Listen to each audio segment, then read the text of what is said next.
Andy, my dude, have you heard of the magical website builder known as Squarespace? Ugh, not another Squarespace ad. I feel like every podcast is sponsored by them. Hey, don't knock it till you try it. Yes, okay, it is overhyped, but actually it lives up to the hype. Squarespace is like a website fairy godmother. With a click of a button, your site transforms into a beautiful masterpiece. A website fairy godmother? That sounds interesting. What makes it so magical? Well, for starters, those slick templates make anyone look like a professional web designer. Pick one, customize the colors and fonts to match your brand, and voila. Plus, the drag and drop fluid engine is so easy, your grandma could build a site on Squarespace. Well, she did knit me a lovely scarf last Christmas. Maybe website design is next. Exactly. And when you're ready to sell your Nana's handmade scarves online, Squarespace has built-in e-commerce. Add a store with one click. Get flexible payment options. Then watch those sales roll in. And when she wants to teach others her steezy scarf skills, Squarespace's new courses feature is just the ticket. Nana can set up her curriculum and enrollments and payments in a snap and become the next e-knitting influencer. Oh, wow, you really sold me with the grandma angle. Sign me up for that free trial. Just go to thenextreel.com/Squarespace and transform your site into a beautiful Squarespace masterpiece. Well, thanks, Pete. Even though it's overhyped, Squarespace actually sounds perfect for Nana's site's needs. Appreciate the warning on the ads, though. I'll brace myself next time I listen to a podcast. Anytime. Let me know if you need any help getting that site up and running.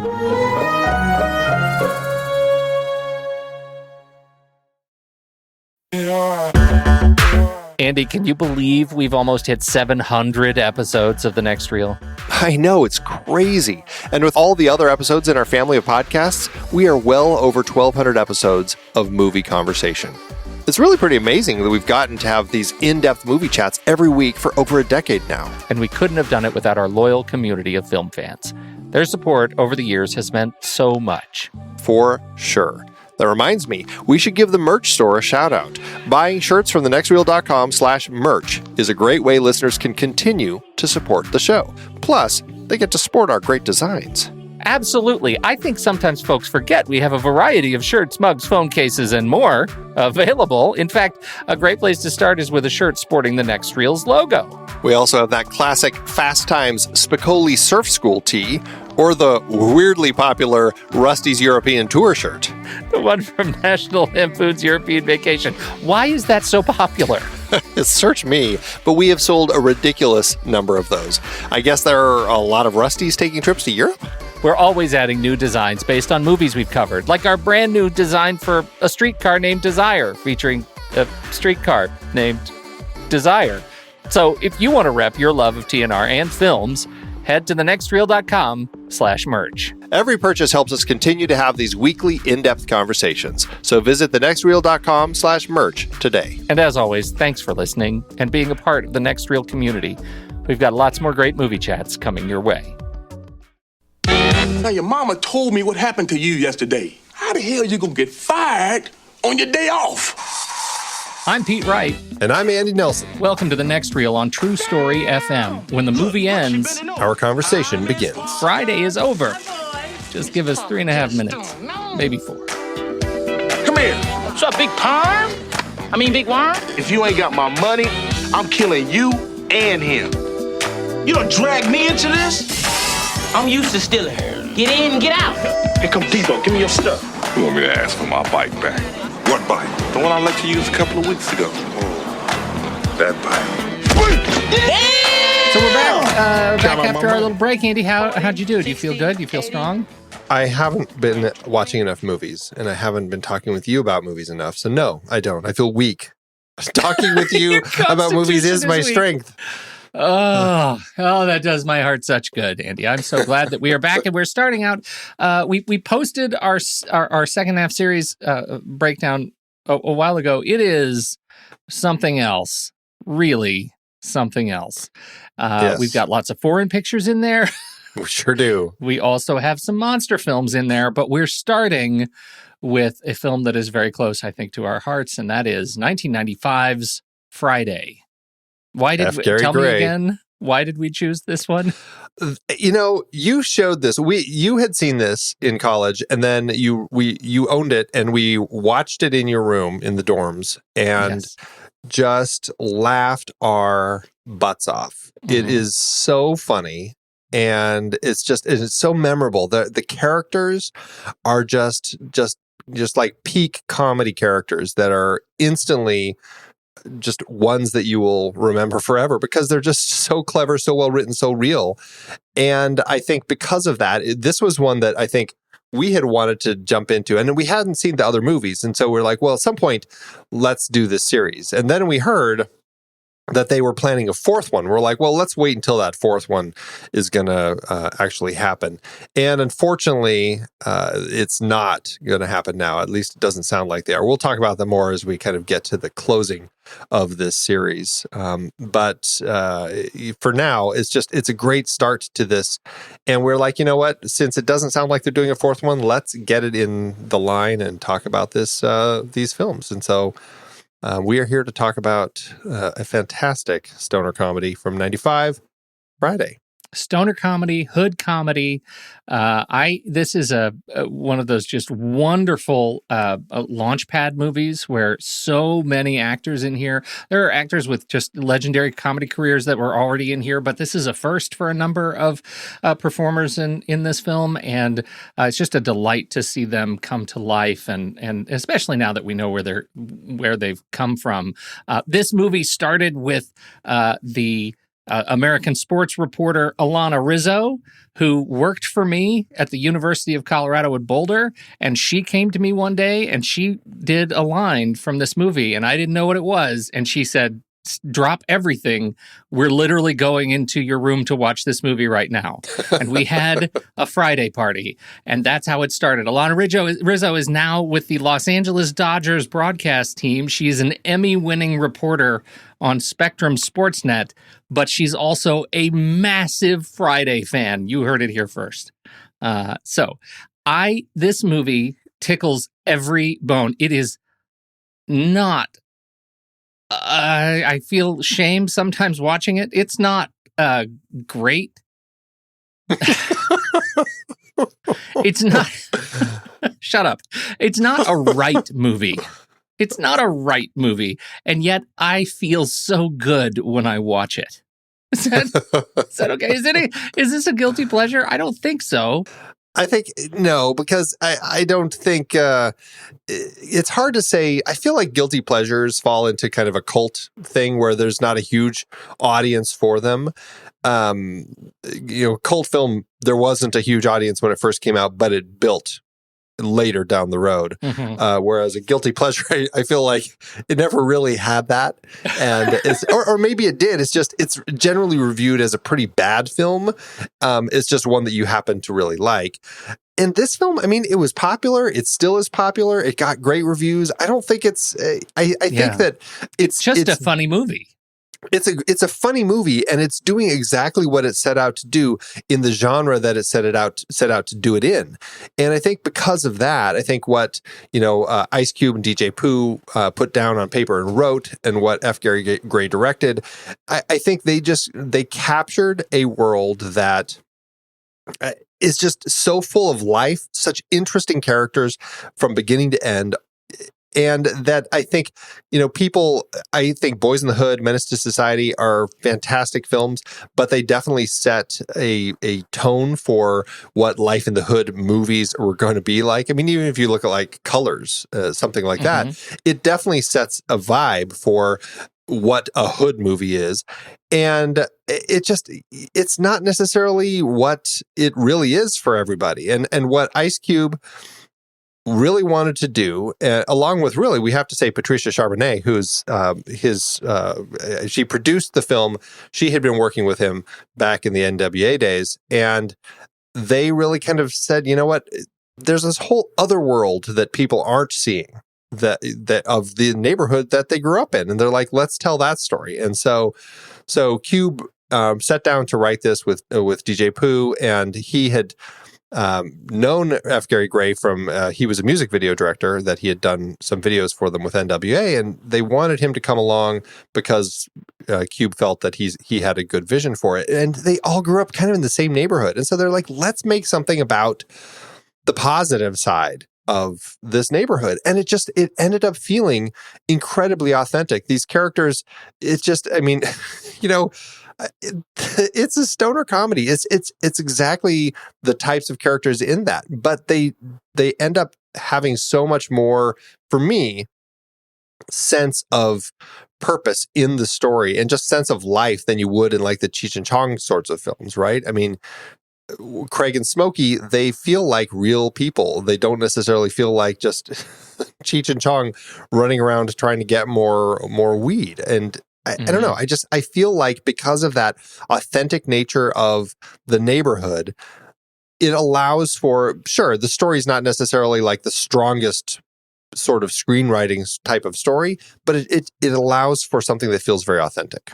I think that just in terms of the character development, what Cube has done with Craig, that he is a character that, that provides a sort of yang to Tucker's yin, right? I mean, he doesn't do a lot of smoke a lot of pot. He doesn't do a lot of drugs. He drinks, right? He drinks. That's his thing, right? And and so I think that's sort of a fascinating look. It's not like everybody in this community is doing drugs, and you don't see them doing things like, there are a lot of little kids in this movie running around, and yet you don't see drugs being dealt to kids, right? That when you see the ice cream truck come by, driven by the drug dealer, he's legit selling candy to these kids.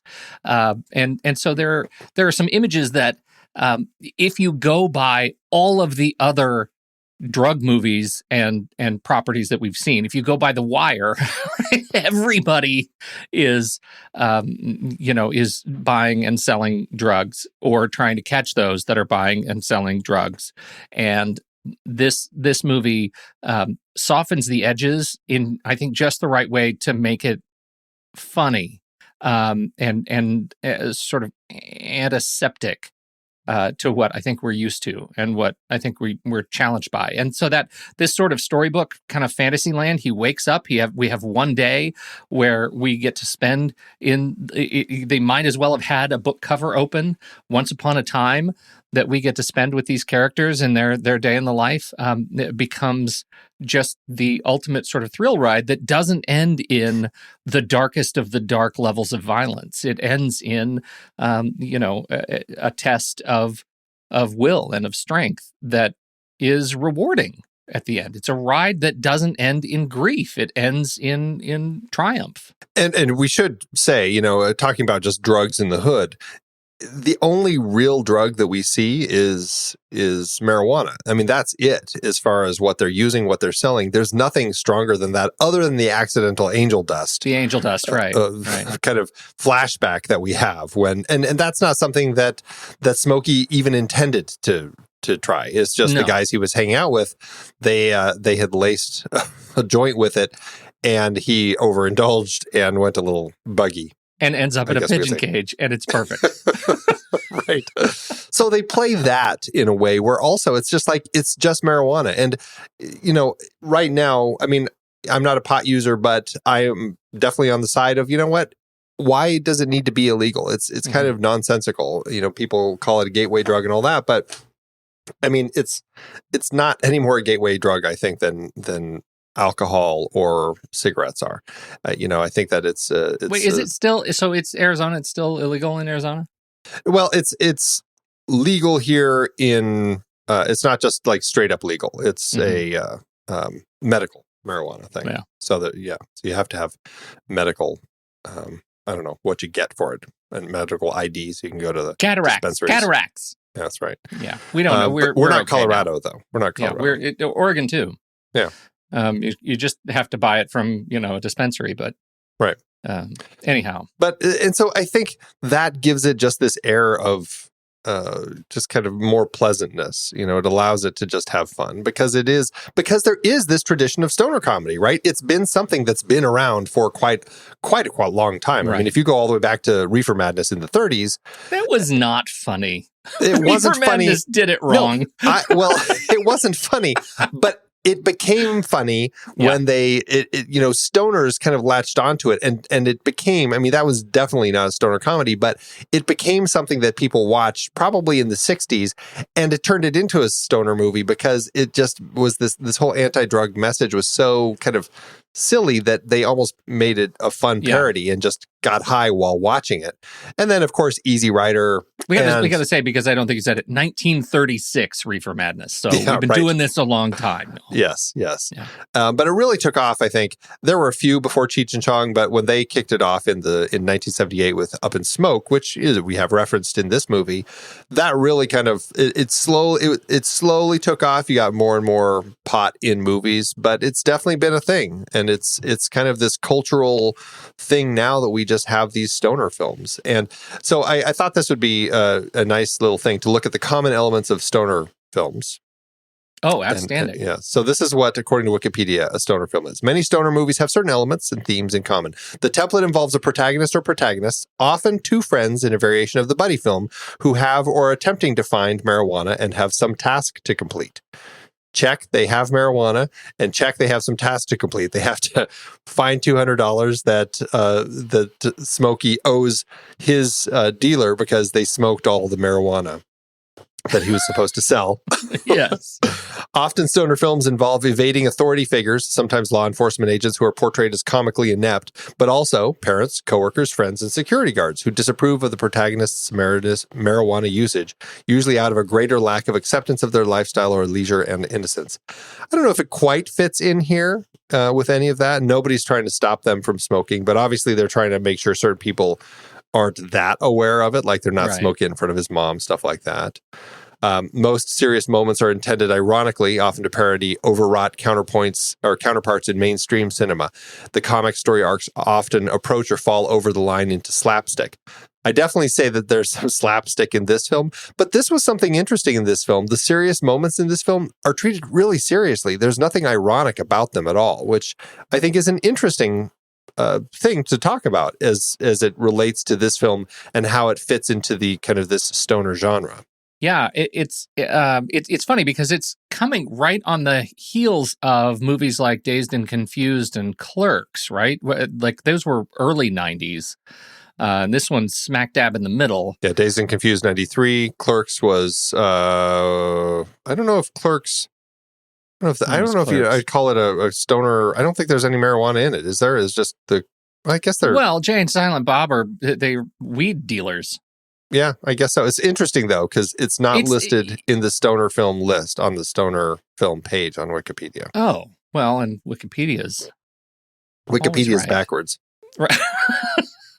Well, I just think that and I don't know that you would necessarily classify Jay and Silent Bob as or Clerks as a stoner comedy necessarily because. Weirdly, I don't think of the first one about that. Yeah. Maybe it's just because I feel like it's about the guys in the store rather than Jay and Silent Bob. But right, because they were they definitely kind of got their start from here. I'd say maybe Clerks 2. Yeah. Which is actually listed as a stoner film next Clerks. Yeah.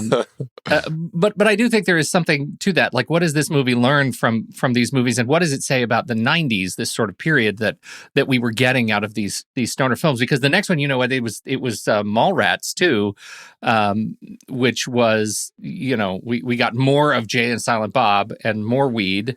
And that was toward the end of the 90s. And then one of my favorites of the 90s is Jim Brewer in Half Baked, which has more of these incredible misunderstandings and that kind of wrapped up the 90s. So Friday was smack in the middle of a really fun era of movies that are celebrating the hijinks that come with buddies just high all the time.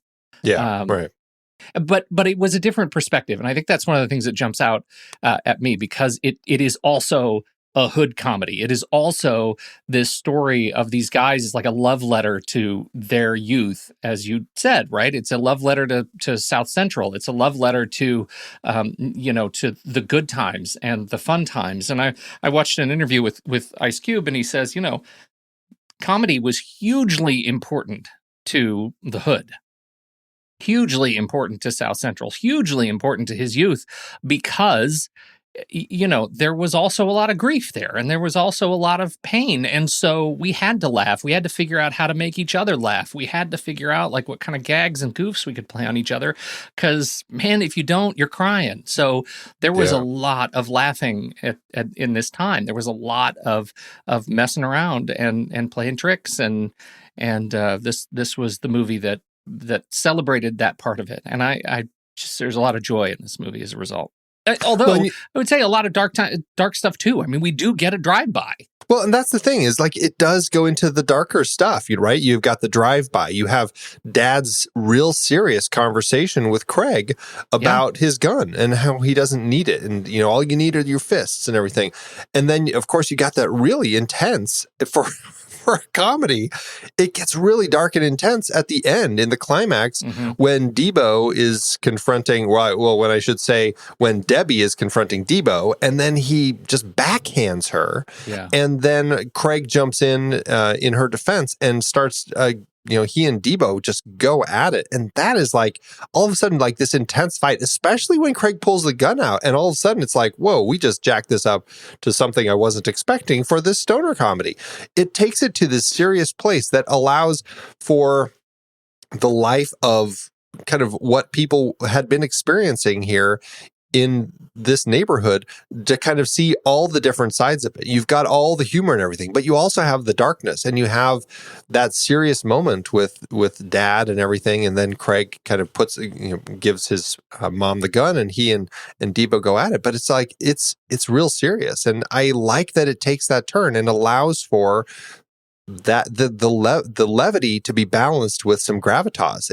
It makes this feel so much stronger. There's an incredibly natural sensibility to this sort of narrative arc. And there's another thing that Cube said in the same interview, which was that he said, you know, when I'm rapping, when I'm putting lyrics down, right, it's just or rhymes. He says rhymes. I say lyrics. I wonder what other differences we have. Anyway, he says it was actually pretty easy to write this screenplay. He said it felt very much like putting just rhyme down on paper, just connecting my brain to the paper, and it just felt really natural. And I kind of love that, because the just sort of emotional roller coaster that we get to go on with these two guys feels very natural. Even if there are some things in the actual construction of the film, some of the pacing, some of the editing feels like there's a lot of room in this movie between jokes. I think had it been made today, it would feel a little bit zippier. But the actual humanity of the film is in the hands of some really talented filmmakers to be able to pull this off and make me feel, by the time Debo hits Debbie, to make me feel like I am a part of this community enough that I'm invested. That's a treat that they're able for to as pull many that off. Characters as you have in the film, because you meet a ton of people, from those small parts like the Jehovah's Witness to the Asian convenience store owner, to the two Mexicans driving around. I mean, there are just so many people. And like, then you have Debo and Red, and it's just, the list goes on as far as how many people are in this movie. But I feel like I know all of them. Yeah. By the time that this movie is over. And it's only an hour and a half. It's not that long of a movie. But that's what it's so impressive, is these characters are just so sharply put together that it's just like, I don't need much with Pastor Cleaver as he's running around sleeping with Mrs. Parker. Bernie Mac, what he does with that part and the way that they wrote it, it's like everything that I needed. Bernie Mac is a gem. So good. And Miss Parker and Mr. Parker, I mean, their relationship, you don't really even hear them speak, right? Apart from her waving across the street as she's watering the lawn. But Tony Cox. All right. So can we talk about my conflict with Tony Cox? Oh, you have a conflict with him. What is it? He's so funny. He's just so funny. As an actor, as a comedian, it has been really fun to watch. I mean, he's just really a funny guy. Do we have any similar problem with Tony Cox as he's written in here that we do with the little person in the barrel conundrum. Oh, no, I don't think so. Okay. I mean, I just want to make sure. You're talking about Billy Barty, right? Yeah. Yep. Billy Barty, From, the Bible salesman. In Foul Play. With Chevy Chase. And Right. yes. Right. Goldie Hawn. No, I don't think that I don't think that there's that problem here, because I mean, he's never treated as anything other than a husband coming home and catching his wife cheating. Mhm. Like, there's never anything in it that's written saying this is because he's a little person that we can now find this funny. Like, I never, ever buy that. I think that he's just written straight up as a character. It could have been played by anyone. And for that, I applaud them for putting him in, because I think that he makes the part, he makes it his own. And I think he has a lot of fun with it. Well, that's the thing I wanted to make sure that we were on the same page, because I think he's incredibly funny. And you're right. None of the jokes were written at his expense. The only thing that happened at his expense in the character was the fact that his wife is having an affair on him. And it didn't feel like any of his actions were put in comically obstructive fashion, right? Yeah, I mean, there was nothing that would have required a taller person to be able to accomplish his feats of comedy. And he was just straight up funny. Yeah. And so I really enjoyed that. I really enjoy their pairing together. It is a funny pairing. And probably because he is a little person, is it such a funny pairing? It is equally funny that she is so eager to play the field. Both as just a sort of a tease across the street with the boys in the neighborhood and the pastor, Pastor Clever. So there's just a lot going on that really works in that little relationship. But again, to your point, I don't think he ever gets any straight lines, right? And yet I feel like I know a lot about that family. Yeah, exactly. And right. He mostly is just yelling at her and just yelling a bunch of stuff, like, just saying stuff about, get out of here. I don't want you in here anymore, or whatever it is, as he's throwing all of her clothes all over the lawn before Easel comes over and just takes it all. Right. It's great. But I think that's everything we needed. It's just he's just yelling, and it just, I don't know. I don't think we needed more from him. All right. Well, I'm curious to see if their characters come back in the next two films, to see if there's a continuation of the relationship, this antagonistic relationship between Mr. and Mrs. Parker. Let's weave in a little bit of our conversation about F. Gary Gray. This is his first feature. He was making music videos before this. Yep. What do we think about F. Gary Gray's direction? There are some things that he does in here, some instinct that we see that he ends up really developing over the course of his career as a filmmaker. Yeah, I think that it was, for all intents and purposes, it was a decent budget for a film like this, but a lot of the money was going to some of the bigger names and stuff that they had in it. And so for the production, it was pretty tight, he said. He only had 20 days to get this shot. And luckily, it was their neighborhood. Like, one of the houses that they filmed in front of was where he grew up. It was the one where in the flashback, we see Debo punch, I can't remember, I think he punches Red, and he knocks him out. That was in front of his old house. And a lot of the houses, like that whole neighborhood, was theirs. So he was able to kind of coordinate with the neighborhood, make it work really well. And because of that, even with a short schedule, I think he put a very visually exciting film together. He had a lot of fun with the camera. He allowed just the life to kind of shine through the way that it needed to for a comedy, like when Smokey's tripping on the angel dust and it's a little undercranked, so as they're going down the street and he's running around in his underwear, his movements are just a little too insane. And then, like, you have a few fourth wall breaks by Craig, which are just, I have to say, I mean, as much as I love Eddie Murphy and his fourth wall breaks that he has in some of his films, I laughed so hard. I counted at least three times, maybe four times, that Craig breaks the fourth wall and looks directly into the camera.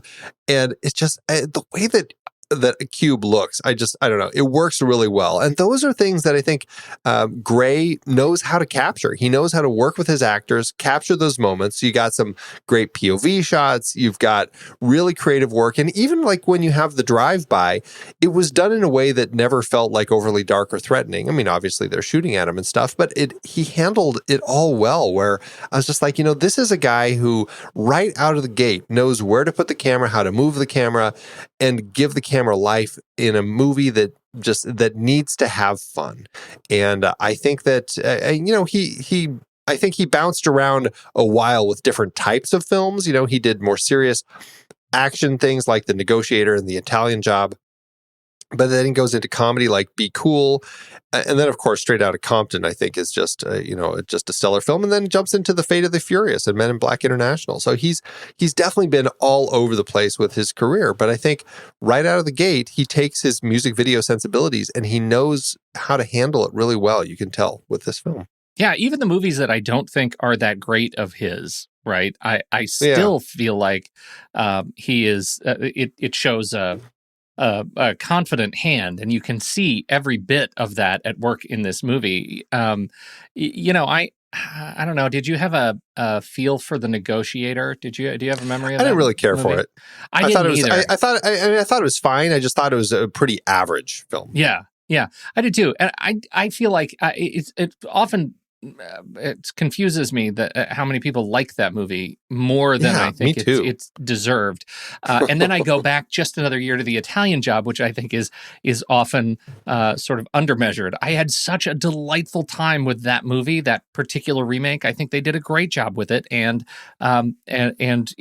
it's another one of those movies that when you look at just how he moves the camera and how he handles tight space and how he is able to architect blocking in sequences where there are just limited visual resources at a time when they weren't doing as many just CG cheats.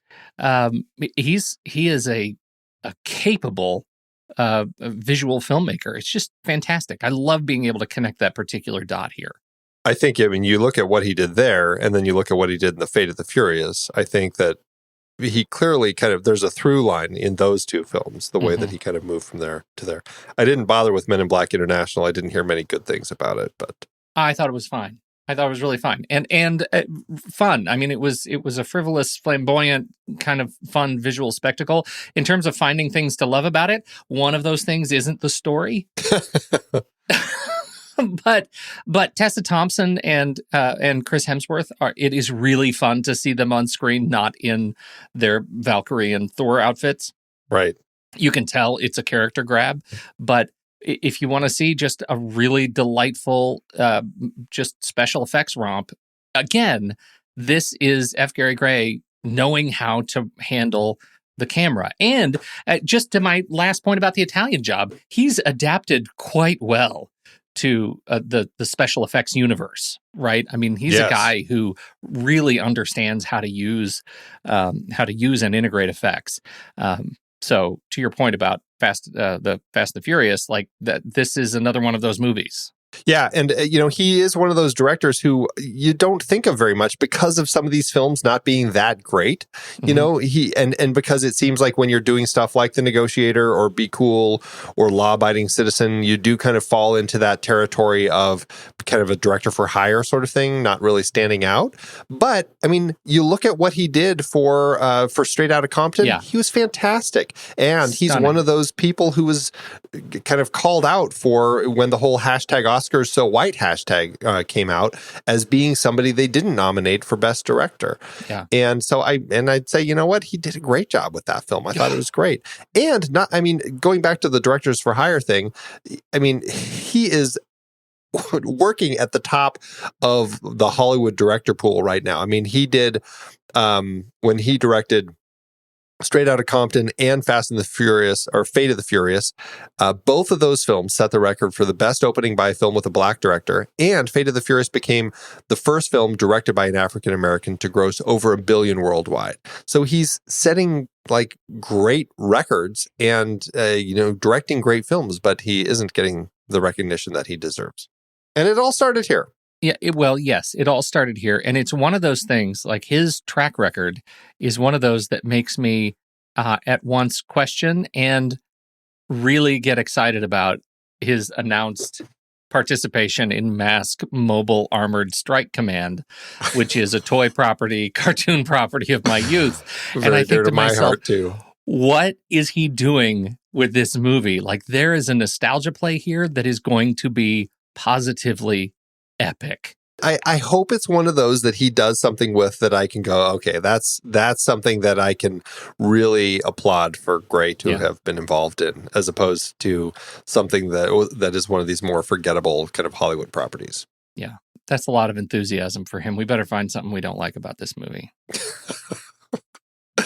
There's so little that I don't like. It works so well. I have so much fun with everything in the film. But I have to, we should talk about some of the characters, and I want to just start with John Witherspoon as Mr. Jones, the dog catcher. Andy. Sometimes we see actors, we see these characters, and we say, I want him, like, let's just say Clooney or, I don't know, these guys who was the last one that we decided needed to be our uncle? It was recent. It was in Dinner for Schmucks. The business guy. Oh, okay. I love him so much, and now we're both fools for losing his name. But the point is, sometimes you see these guys and you say, I need to be a part of this guy's family. I want him close to me. That's not John Witherspoon. No. Bruce Greenwood is who you're Bruce Greenwood, about. yes, Bruce Greenwood. This is the straight up funniest father-son relationship I think I can remember in these movies. He is just so extraordinarily good. He is probably the most quotable, maybe second to Tucker in the movie. I certainly quote him a lot, particularly around the bathroom. Jeez. Yes, he has very memorable bathroom moments here. And if there's one thing that I took away on my first viewing of this, it was him calling Craig in to talk with him while he was dropping stink bombs. Oh, man. And the way that Craig handled it, he just kind of, put his fingers over his nose and just kind of went along with it. Oh, it was so good. I've been listening to yours or I've been smelling yours. 22 years. Can't do the line for 22 years. You could smell mine for 15 minutes, something like that. That's a good one. His whole relationship is really interesting with this family because he's not like he's not a stable patriarch. This is not great, and yet they clearly have a rhythm. I think that they've found together that works pretty well. He's a dog catcher, and when he talks about his experience as a dog catcher and how important his job is to him, there's a thing about John Witherspoon that, I mean, he's a terrific, extraordinary actor. In this movie, like, he is unleashed in a way that I think is a real gift for this movie. Having him, it's a part that's sort of punching below its weight. Well, he's got, like, he came up with all these little tics and just the way that he moves and everything about him. Gray said that he was one of the characters, one of the actors that he let do some improv. And he said it just always was better. It just was, he brought so much life to the character.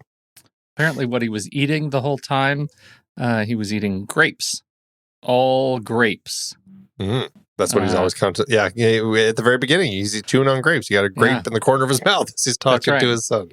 That's right. Yeah. Guy's career, I mean, he started on television with Richard Pryor in 1977. That's a career. Yep. Long career. And then he only just passed away last October 29th, 2019. Sad to say. So sad. Yeah. Have you seen many other films of his? Well, I mean, he's one of those guys who's like in lots of things because he's kind of a character actor. Hollywood Shuffle, I'm Going to Get You, Sucker. Bird. House Party, The Five Heartbeats, Boomerang, The Meteor Man. I don't know if I saw Vampire in Brooklyn. I think I skipped that one. But Bulworth he was in. Mm-hmm. Ladies Man, Little Nicky, Soul Plane. Yeah, I mean, he just like tons and tons of stuff that he'd been in. So I'd seen a good number. Well, I just don't remember him in all the parts because I think there are a lot of them are smaller parts. Well, they are smaller parts, but you remember like when you see him in this movie for some reason, like this part is such a standout part that his face becomes magnetic, and suddenly it's like all you can see are Volkswagens. You know, it's all you can see is Witherspoon. So sad that we lost him. Nia Long is in this. She plays Debbie. I think that it's great kind of seeing her pop up here, and it's a pretty straight role, but obviously a nice little romantic foil for Ice Cube's character, Craig. She is delightful. She has been in a number of things that I haven't seen, and yet I always remember her in this one. Like I think she was in a bunch of series that I didn't watch all that much, and so it's kind of frustrating that I feel like I really like her and I haven't seen all that much. Yeah, I don't know if I saw any of the TV stuff. I mean, maybe, I don't know, maybe just when she was like a guest appearance sort of thing. Mm-hmm. But certainly Boys in the Hood was one of her early films. Yeah. What else have I seen of hers? I mean, she's just been in a lot of stuff. The Best Man. This was Boiler still very Room. early for her. She'd only been in It was early, 2 or 3 features, 3 or 4 features maybe. Not a lot. But I mean, she's still acting. She was just in the sequel to 47.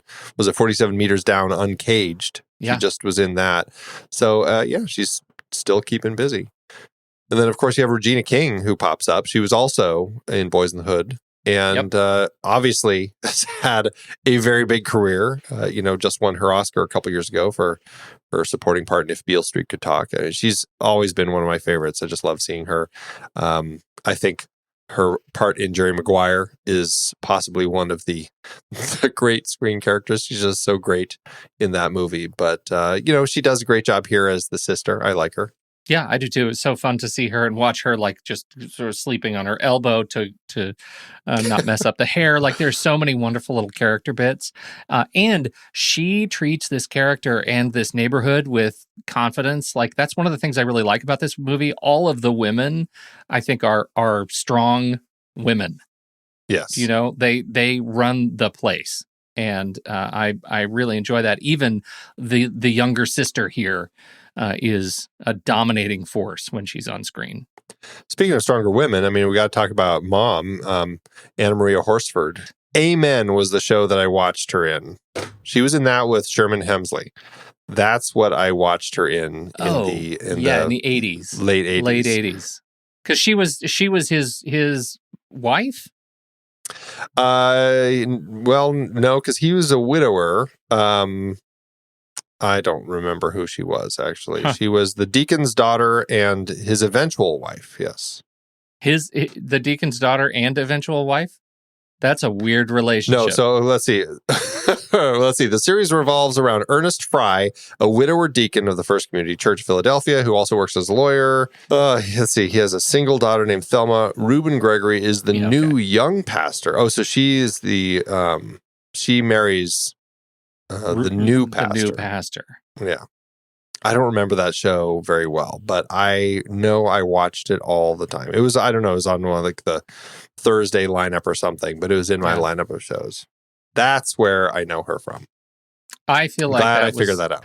One of those shows, and what was the one with? There were a number of these shows that were on at the same time that I feel like were in easy rotation in the late 80s, early 90s.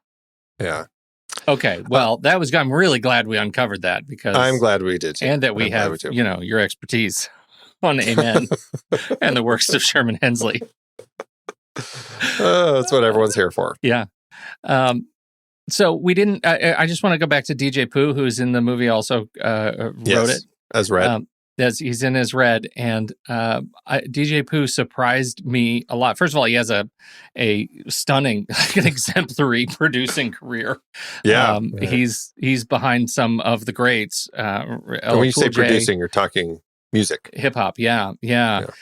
But reading his bio, like he just shot into pop culture through music, and then came and did Friday and Three Strikes and The Wash, and then was a co-writer and producer on Grand Theft Auto San Andreas, and a consultant on Grand Theft Auto 5. And he is just talk about an incredible, like, multi-talented guy, able to move in and out of media and just tell great stories. Makes me want to see more stuff. And he has another moment in this film that caused one of the great cinematic reactions, when he takes his glasses off to show them his eye. Just exploded. Right. That is just like no, it's enormous. all right. They're like, damn! Oh, it's so funny. So good. That's another unforgettable moment. Truly. Faison Love is in this as Big Worm. Mm-hmm. What do you think of the hair? His perm, big perm. Mm-hmm. He is. It's really funny. It just works really well for his character. I just always have a chuckle with him and his car that he rides up in, and then the ice cream truck that he later rides up in. Very funny stuff. Okay, Felicia. Felicia. Teach us about Felicia. Andy. Angela Means plays Felicia, who is Debbie's sister, and she always looks strung out. She always needs something, and it is a moment. It's such a small moment in this film. It really is, because she keeps coming over and bugging Smokey and Craig about borrowing something. First, it's the microwave, and not like coming in and cooking something. She actually wants to borrow the microwave. Right. And then she wants to borrow his car, and she keeps wanting to borrow things, his VCR, all these different things. And it's a small moment in this film when Smokey says, no, I'm not going to loan you my car.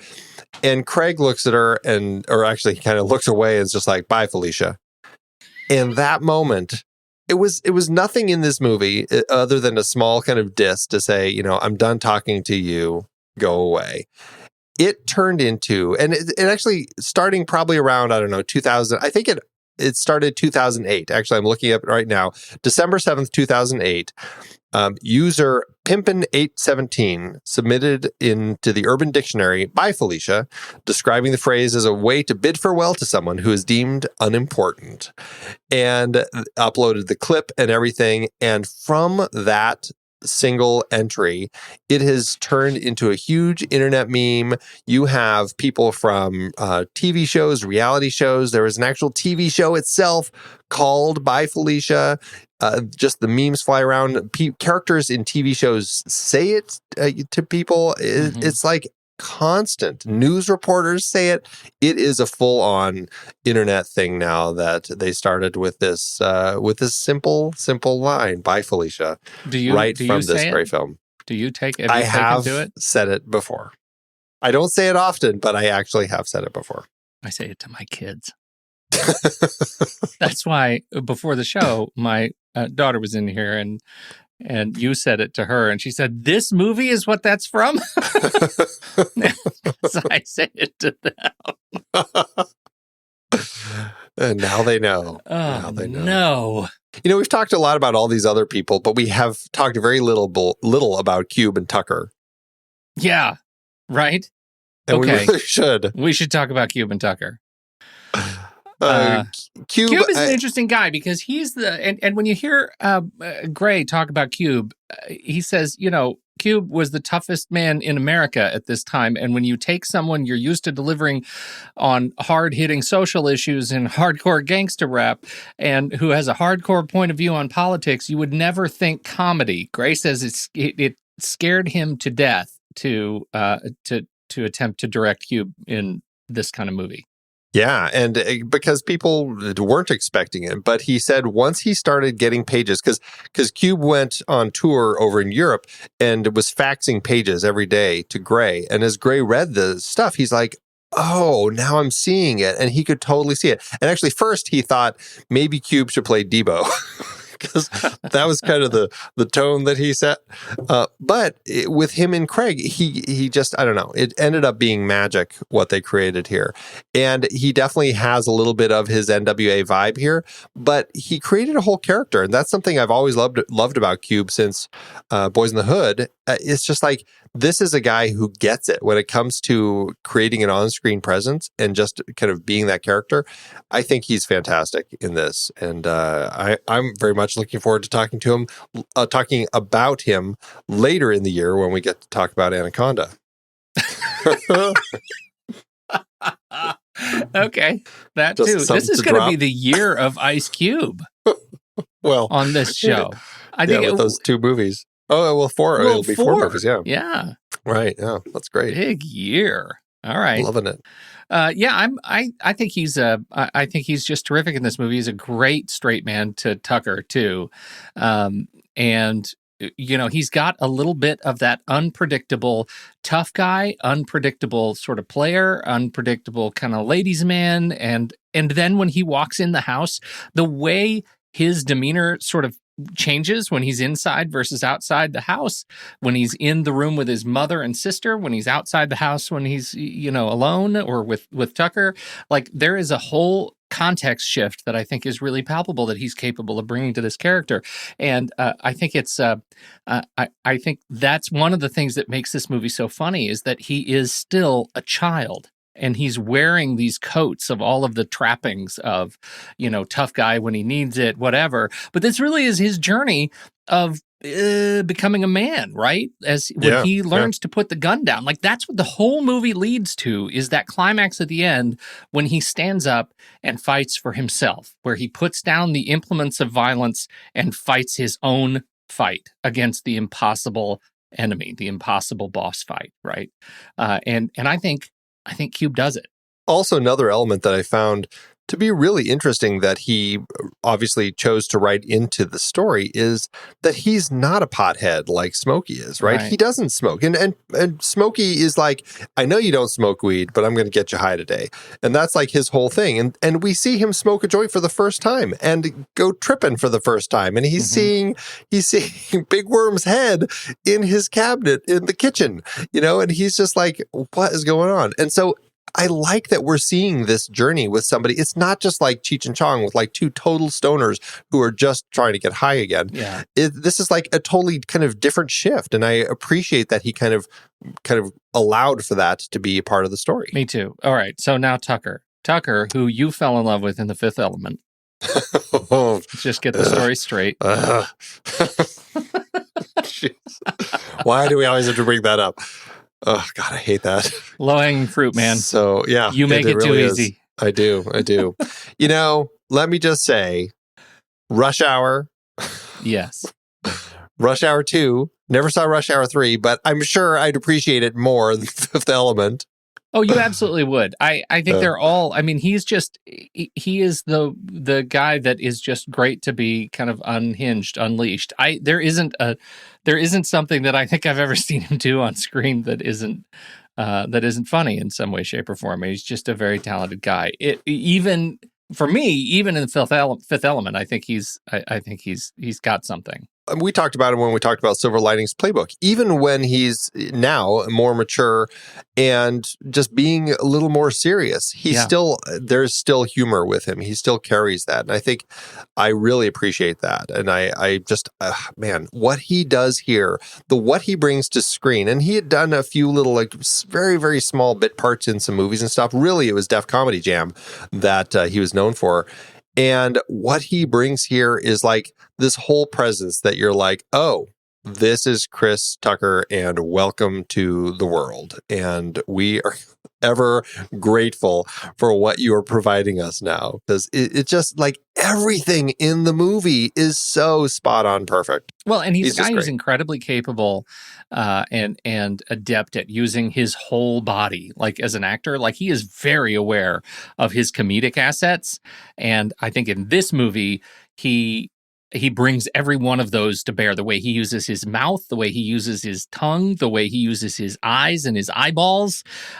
He is able to do things to his face that are just naturally funny. And when you add the breadth of tone that he's able to bring from his voice, what he hath wrought to these scenes, I think is really exceptional. And to your point about watching how he has grown, Silver Linings Playbook is again, it's just sort of a masterclass. It's a supporting character in that movie, and yet it is a character that I really would love to see more of. That kind of guy. It's a little bit of disappointing, and I did not see Billy Lynn's long halftime walk. I watched a bunch of features, I didn't either. And I just didn't make it to the actual 128 frames per second extraordinary. I heard what Ang Lee was doing with it, and I'm like, yeah.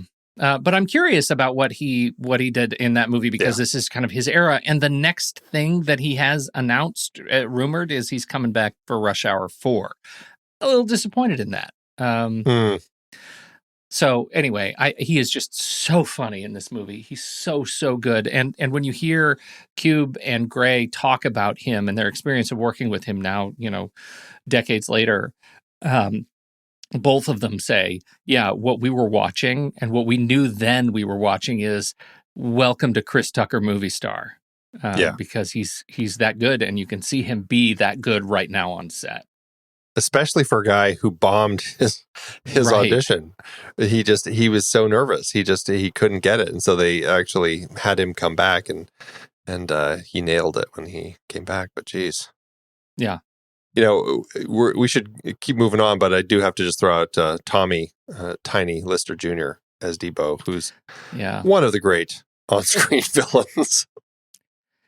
Yeah, so talk about the immovable object. Just like the neighborhood bully, right? And even though he's like, I don't know, mid-20s by now, but he's still riding around on a bicycle beating people up for their money. Like, it's just like he's totally like just the grown-up neighborhood bully. And it's like, I had so much joy in the fright he caused in everybody. How they would always hide their jewelry and everything else that they had when he came around. And that he could go right from doing this and go to your favorite with Tucker and do The Fifth Element and play the president. Yeah, right. Which is fantastic. I'd much rather take him than Tucker in The Fifth Element. So I didn't know much. I wasn't really following him, and I didn't even recognize that his previous career was as a basketball player. Wrestler. African-American basketball player turned actor, first popped up in minor roles such as a prison guard in Runaway Train and Andy Garcia's bodyguard in 8 Million Ways to Die. Well, he also was a wrestler. He was in the WWF. Was he really? Yeah.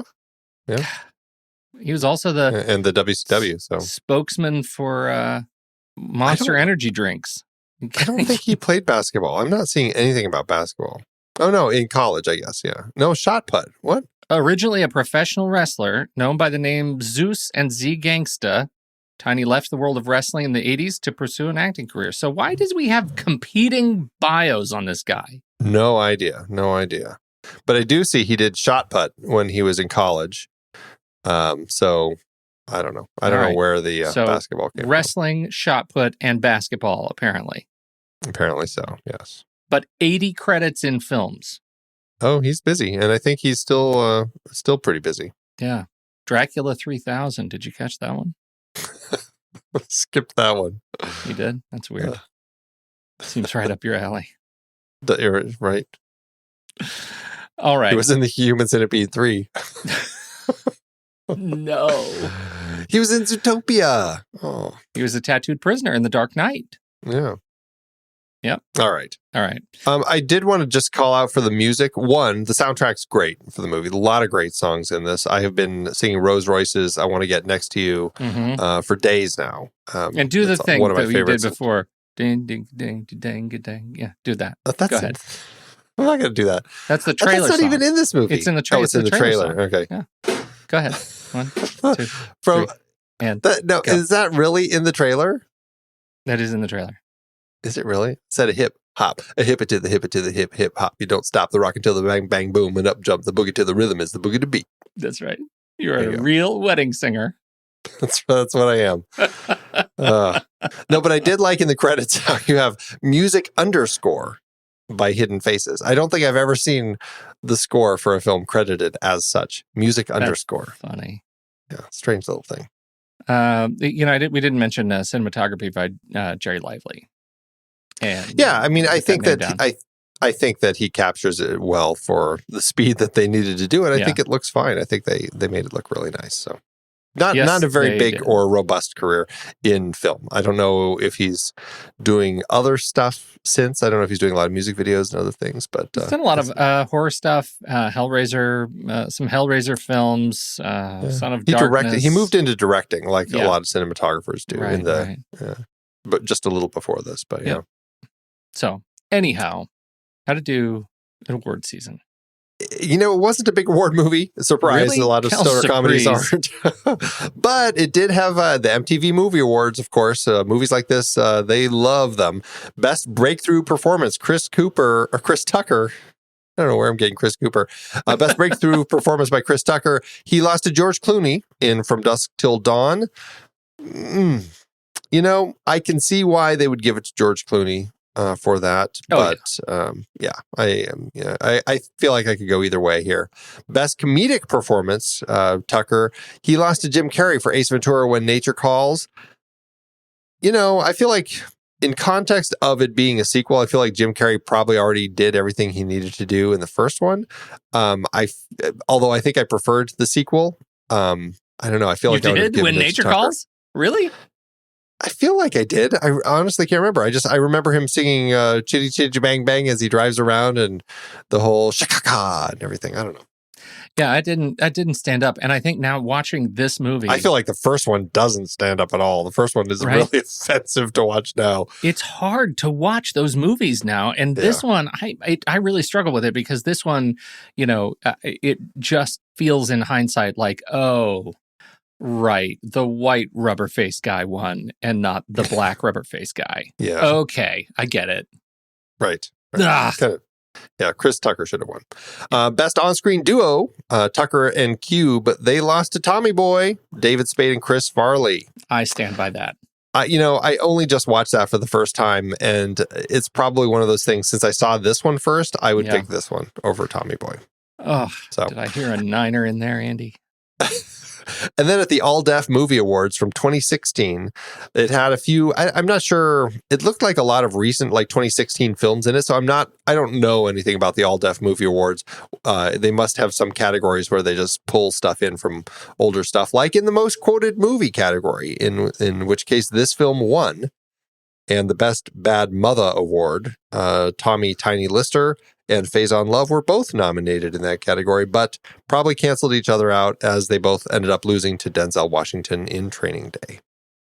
Yeah, I can see that too. Yeah, me too. All right. How about at the box office? Well, Gray and Company had a cool $3.5 million to work with for this film, which is about $5.9 million in today's dollars. The movie opened April 26, 1995, on a very busy weekend opposite John Carpenter's remake of Village of the Damned, Top Dog, Destiny Turns on the Radio, A Pyromaniac's Love Story, and 4 other limited release indie films. This one debuted in the number 2 spot, as it wasn't quite strong enough to knock While You're Sleeping out of the top spot, which it was in for its second week. That being said, this one stayed in the top 10 for 6 straight weeks before dropping out from the big summer releases.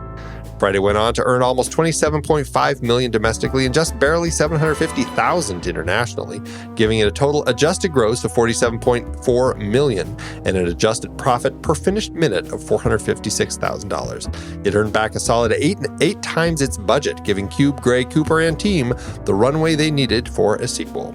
Oh, and a sequel they got. I'm excited to watch it. I can't believe after all these years I never followed up with any of the other Friday movies. This one, I guess, was just good enough that I didn't have to. And so I think we probably need to take it to the mat. I think we should. Let's do it. Head over to flickchart.com/thenextreel. You'll see all the movies we've talked about on this show. However, if you swipe over in your show notes and you tap the word Flickchart, you'll go straight to this movie in the Flickchart catalog where you can add it to your list and see how it stands up against ours. First up, Friday or The Birdcage. I'll definitely take Friday. Yeah. Friday or Time Crimes. Oh, no, Ooh. Andy. I know. I mean, a tough time one. crimes. I But gotta go time crimes. Yeah. That makes me sad, though. yeah. Friday or Glengarry Glen Ross. Jeez. No.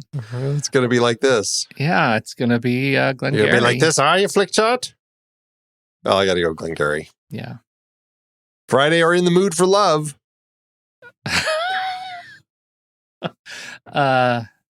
In the Mood for Love, I think. That's a visually beautiful movie and a very touching film, but I'm going to say Friday. I would definitely put Friday on first. Okay, I'll give it to you. That's fine. Friday or Being There. Oh, Hal Ashby. This is another one where I'll put Friday on first. And I would say Being There. Really? But yeah. But I just love that film. But I'll give it. Right. I'll give you Friday though. You're right. I hated Being There. What? I just love that film. All right. Next up, Friday or Escape from the Planet of the Apes. Friday. I'll say Friday. All right. Friday or Interstellar. Interstellar. Boy, did that change for me. My second viewing. I will say Interstellar as well. Outstanding. Friday or The Maltese Falcon. Oh, I got to go Maltese Falcon. Yeah, Maltese Falcon for me. Friday or Rocky 2.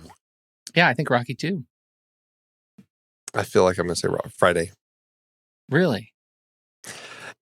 I don't remember Rocky 2 very well. It was essentially Rocky 1.5. Come on. It was like Rocky 1 and 2 are one big movie, and there's the one fight, and then there's the other redemptive fight.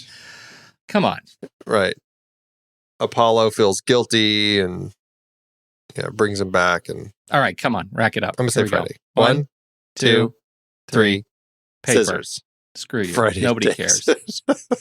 Well, it's only one spot above. Friday landed at spot 177, just over Rocky 2 and 178. It landed, it's out of 458 films on our chart. That puts it at about a 61%, or about 3 out of 5 stars. Well, that's too low. Too low. Judging by my own flick chart, how'd it do on yours? Too low for mine as well. It landed on my own flick chart in spot 1,097 out of 4,382, or a 75%. Well, luckily, I'm here because this movie landed at 187 out of 1,454 movies, which is an 87%. And if I'm to go by the algorithm over at letterboxd.com/thenextreel, this should be 4.5-star movie. Oh, Andy, it's a 5-star dalliance over there. Does it make it to 5 stars? What do you think? Wow. For me, it's a 4-star film. I feel like it could. It's only going to go up from there, though, Pete. On subsequent viewings, it's just a film to love and enjoy. So 4 stars right now, but it can easily creep its way up. You know what? I'm going to lock in a 4.5 star for us collectively by giving it the full 5. Look the full at you, Monty, Andy. Look at you. I was hoping you'd do that. Yep. There you go. With a heart. And I am totally okay with that. It's such a delightful movie. What Cube and Gray and Tucker created with this film, and DJ Pooh. I mean, it's just such a fun movie. So I'm looking forward to watching the sequels. Can I ask you a question, though? You can ask me one question. Is there a director's cut of this movie? I'm glad you said that, because the one that I rented from the library, it does say it's the director's cut, but I couldn't find anything referencing like what changed, and the length doesn't seem that different or anything. So that's a great question. I just don't know. That's interesting. My version of it is old. I have no reference of director's cut on mine, and so I don't know, but I feel like there are a lot of complaints about a director's cut and pacing and all kinds of things. I wonder if you and I, what our differences are. Watch party. Well, here, let me see. Friday. Now that you ask this, let's do some real-time follow-up. That's right. Director's cut, 5 minutes longer than the theatrical cut. As with any director's cut, I'd like to have the option of... That's not really saying what changed. The two differences I caught are the incorporation of different dialogue during the refrigerator scene between Craig and his father. as well as some minor changes when Craig partakes of Smokey's product. Other than that, the film is left mostly intact. So, not big changes, nothing I noticed from my recollection. So, I think it's pretty small. But I apparently did watch the director's cut. I just do not remember it at all. All right, fair enough. Well, raising the glass to next Friday. Next Friday coming up, when the movie ends, our conversation begins.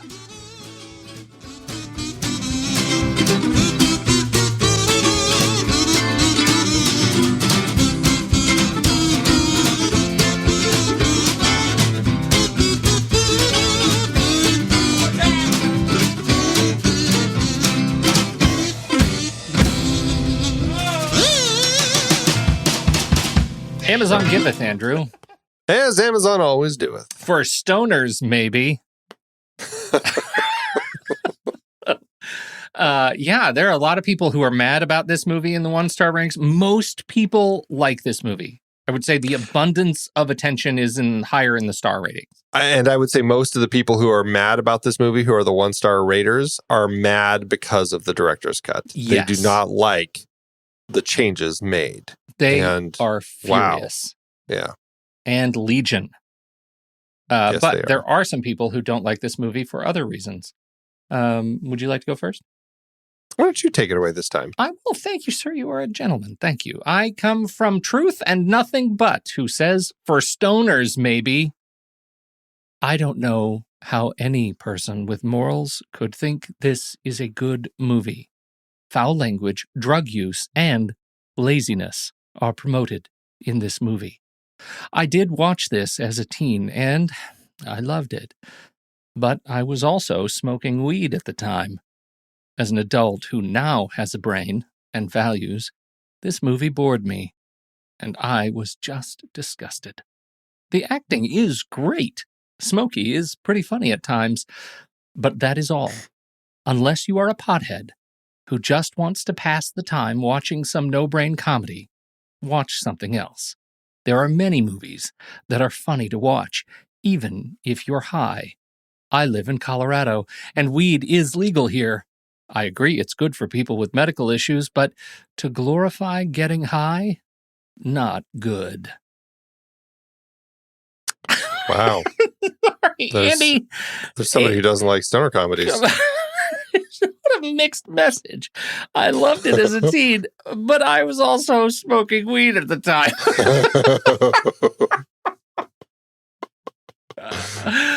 Oh, dear. Clearly, they don't quite remember.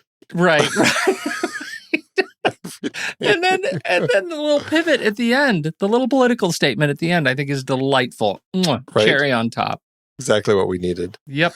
What do you got? Well, I've got a 1-star by Joan Smith, who screams her post. I'm not going to scream it for her, but it is all caps. Why don't they sell original items instead of spin-off garbage such as this? This is the worst piece of manure ever. Even though I checked it out on Amazon, which they displayed similar clips, it's a nasty orange-brown picture that jumps out at you like the horror movies. So there's no story, no picture, not even deserving a star. It just is as I described it before, only worse. Would not buy this garbage crap. You'll hate it more than I do. Wow. The best is Dom left a comment who said, "This is why you don't do meth right here." That's right. How's that opioid epidemic treating you? Oh, dear. Well, this was a delightful collection and always fun to plumb the depths. Thanks, Amazon. It's hard to believe we have been having in-depth weekly conversations about movies since 2011. You're telling me producing this show week after week is so much fun, but it does require a lot of work behind the scenes. If you'd like to help support our efforts, one easy way is by using our Originals page when shopping for books and movies that we've covered. Your purchase is made through our links. Give us a small commission at no extra cost to you and allow us to keep having these great discussions. We covered a lot of great movies that were adapted from other material in Season 10. Our Originals page at thenextreel.com/originals is where listeners can purchase the source material behind all our adapted film discussions. It helps support the show at no extra cost when you buy through our links. In our foreign language Best Picture nominees series, we looked at several adaptations, including Z, The Postman Il Postino, Crouching Tiger, Hidden Dragon, and Letters from Iwo Jima. We hit the high seas with In the Heart of the Sea from Nathaniel Philbrick's nonfiction book for our Aquatic Killers series. Definitely a weaker entry in that series. I bet the book is better. Oh, me too. Member bonus episodes featured adaptations like Gone Girl, The Russia House, Ivanhoe, The Hot Rock, The Big Heat, and Naked Lunch. Oliver Stone brought not just original stories, but also adaptations like Conan the Barbarian, Scarface, Year of the Dragon, 8 Million Ways to Die, Talk Radio, and Born on the 4th of July. Mary Herron's disturbingly insightful American Psycho was adapted from the Bret Easton Ellis book. You like Huey Lewis in the News? Oh my God, it even has a watermark. And of course, more Stephen King with The Mist, The Green Mile, and The Shawshank Redemption for our King a la Darabont series. Find links to all of these books and more adapted films on our originals page. That's thenextreel.com/originals. Every purchase supports our show. Get the full list of books that we've talked about and start your next read today at thenextreel.com/originals.